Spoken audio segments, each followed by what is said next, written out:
قوت برداشت کا ایک واقعہ ہندوستان کے پہلے مغل بادشاہ ظہیر الدین بابر بھی سنایا کرتے تھے۔ وہ کہتے تھے کہ انہوں نے زندگی میں صرف 2.5 کامیابیاں حاصل کی ہیں۔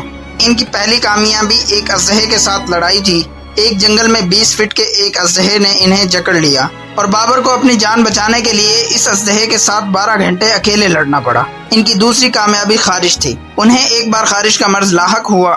خارش اس قدر شدید تھی کہ وہ جسم پر کوئی کپڑا نہیں پہن سکتے تھے۔ بابر کی اس بیماری کی خبر پھیلی تو ان کا دشمن شبانی خان ان کی عیادت کے لیے آ گیا۔ یہ بابر کے لیے ڈوب مرنے کا مقام تھا کہ وہ بیماری کی حالت میں اپنے دشمن کے سامنے جائے۔ بابر نے فوراً شاہی لباس پہنا اور بن ٹھن کر شبانی خان کے سامنے بیٹھ گیا۔ وہ آدھا دن شبانی خان کے سامنے بیٹھے رہے۔ پورے جسم پر شدید خارش ہوئی لیکن بابر نے خارش نہیں کی۔ بابر ان دونوں واقعات کو اپنی 2 بڑی کامیابیاں قرار دیتا تھا اور آدھی دنیا کی فتح کو اپنی آدھی کامیابی کہتا تھا۔ ناظرین، دنیا میں لیڈرز ہوں، سیاستدان ہوں، حکمران ہوں، چیف ایگزیکٹو ہوں یا عام انسان ہو، ان کا اصل حسن ان کی قوت برداشت ہوتی ہے۔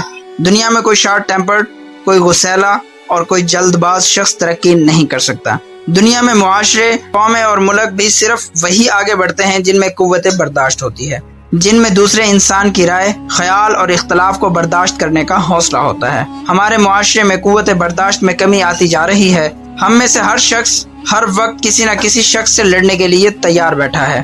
شاید قوت برداشت کی یہ کمی جس کی وجہ سے پاکستان میں دنیا میں سب سے زیادہ قتل اور سب سے زیادہ حادثے ہوتے ہیں۔ یہاں پر سوال پیدا ہوتا ہے، کیا ہم اپنے اندر قوت برداشت پیدا کر سکتے ہیں؟ اس کا جواب ناظرین ہاں ہے، اور اس کا حل رسول اللہ صلی اللہ علیہ وسلم کی حیات طیبہ میں ہے۔ آپ صلی اللہ علیہ وسلم نے فرمایا، غصہ نہ کیا کرو، اور جیسے ہی غصہ آئے اعوذ باللہ من الشیطان الرجیم پڑھ لیا کریں۔ مجھے یقین ہے کہ اللہ کے رسول صلی اللہ علیہ وسلم کی یہ الفاظ آپ کی قوت برداشت میں اضافہ فرما دیں گے۔ سلام پہنچے۔